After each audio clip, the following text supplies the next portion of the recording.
supaya kita itu bukan hanya sebagai pendengar firman, tetapi pelaku firman.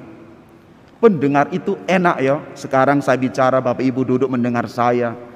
Ada yang angguk, ada yang kurang setuju.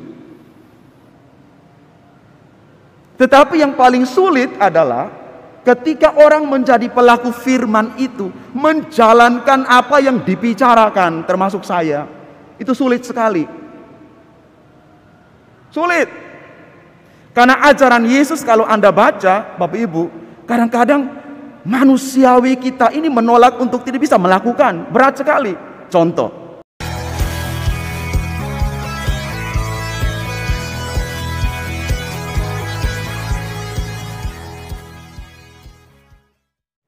Hari ini kita mendengarkan bacaan Injil dan kitab Ulangan yang bicara kepada kita tentang adat istiadat, toto kromo, yang sebenarnya itu ada dalam seluruh budaya dan itu dihidupi turun-temurun sampai sekarang. Sehingga dalam konteks bacaan Injil hari ini, orang Farisi dan ahli Taurat datang bertanya kepada Yesus. Karena mereka lihat murid-muridnya itu makan tidak cuci tangan. Bahkan mungkin tidak pakai hand sanitizer. Yo, sekarang hand sanitizer mudah-mudahan tidak KW. Jual hand sanitizer di mana-mana. Itu baik. Ada banyak tradisi kalau kita baca tadi. Cuci tangan sebelum makan. Yo. Pulang dari pasar, basuh diri dulu.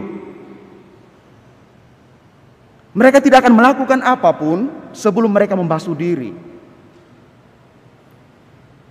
Dan ingat, Bapak Ibu, teman-teman sekalian, bahwa ternyata hal-hal itu tidak ada dalam kitab Taurat. Tidak ada.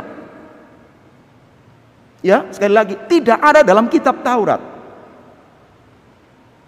Pentateuch itu tidak ada sama sekali.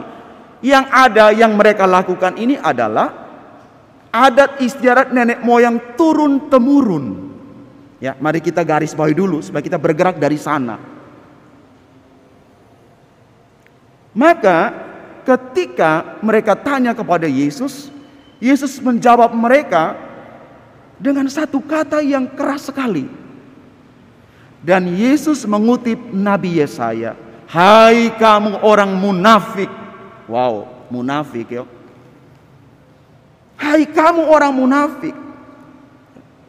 Kamu memuliakan Allah dengan bibirmu, padahal hatimu itu jauh dari aku. Yuk. Percuma kamu beribadah kepadaku, sebab ajaran yang kamu ajarkan itu perintah manusia.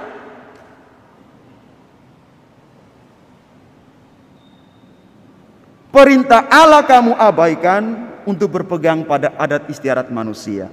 Maka perhatikan, disinilah asal muasal orang saling mencaci di dunia sekarang.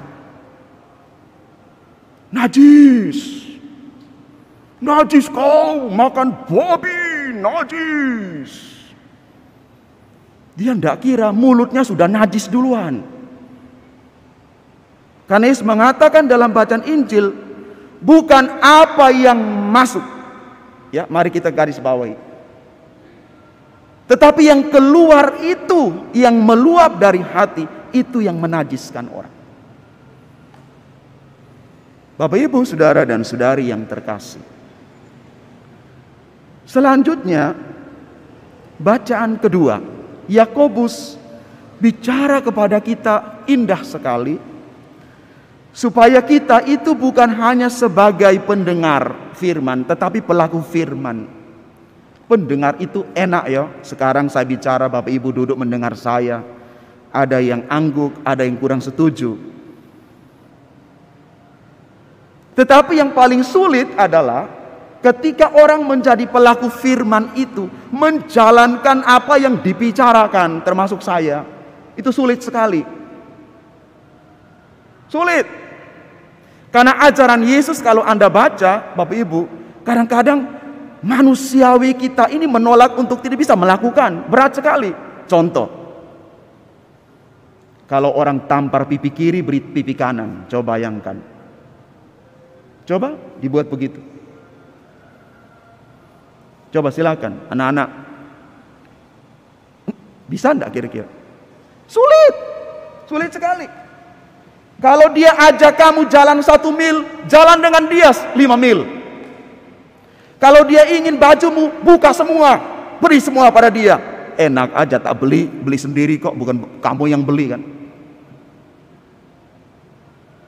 Itu yang kalau kita mulai dalam kacamata pelaku firman, Bapak Ibu, tidak mudah. Tidak mudah.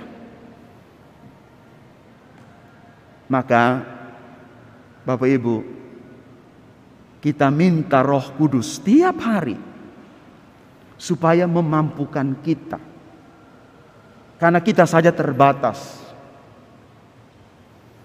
Ini sudah memasuki hampir bulan September ya Bapak Ibu. Mudah-mudahan paroki Salib Suci yang bercirikan paroki SVD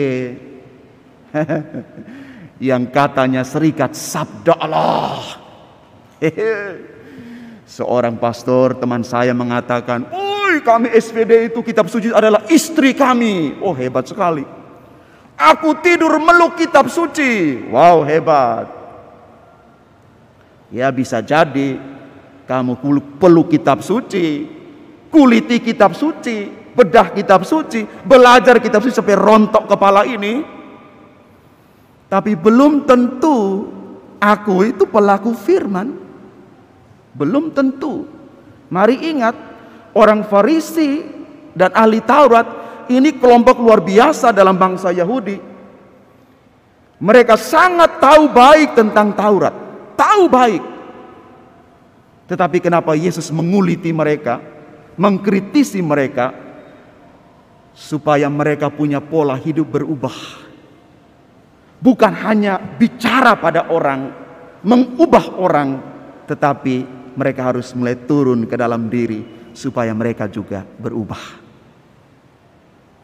Bapak Ibu saudara-saudari yang terkasih, apa pesan firman Tuhan hari ini untuk kita? Ada 2. Yang pertama, mari kita menghargai semua adat istiadat toto kromo yang baik, positif, benar, karena itu mengarahkan kita kepada kebaikan. Jaga itu. Contoh, hormati orang tua, sowan ke orang tua kalau datang, ya, terima sesuatu pakai tangan kanan. Lah kalau aku kidal piye?